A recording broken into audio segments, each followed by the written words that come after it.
Asante sana Esther Mtebe kwa kutujuza habari za michezo na burudani. Ameondoka muda mchache hapa na ndiyo tamati ya habari ya kutwa nzima ya leo kutoka hapa Channel 10 Plus. Ulikuwa nami Juma Mohamed ambaye nilikuletea habari za kitaifa, habari za kimataifa sambamba na habari za biashara na uchumi. Asante sana kwa wote ambao mlikuwa nasi. Lakini kesho ni tarehe 14, siku ya wapendanao duniani. Endeleza upendo kwa yule ambaye unampenda, lakini tu nikupe tahadhari.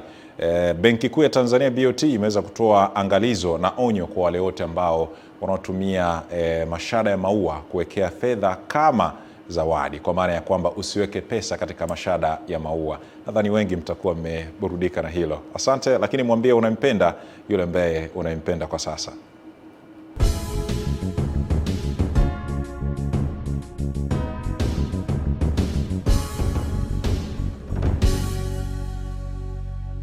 Na sasa ni wasaa wa utabiri wa hali ya hewa kwa muda wa saa 24 zijazo, tukianzia saa 3 usiku kutoka Mamlaka ya Hali ya Hewa Tanzania. Karibu.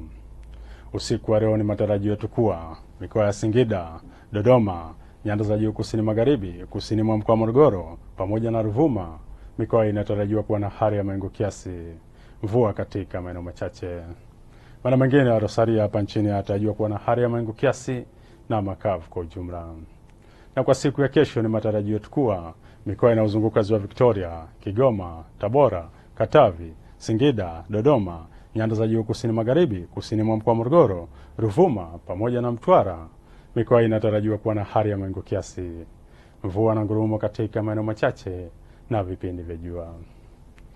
Arusha pamoja na Manyara, mikoa inatarajiwa kuwa na hali ya mawingu kiasi, mvua nyepesi katika maeneo machache na vipindi vya jua. Maeneo machache ya Rosaria hapa nchini yanatarajiwa kuwa na hali ya mawingu kiasi na vipindi vya jua.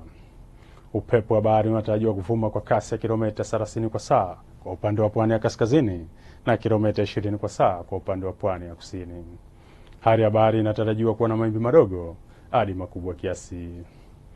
Ziwa Victoria, upepo wa ziwa unatarajiwa kuvuma kwa kasi ya kilomita 30 kwa saa. Hali ya ziwa inatarajiwa kuwa na mawimbi makubwa kiasi.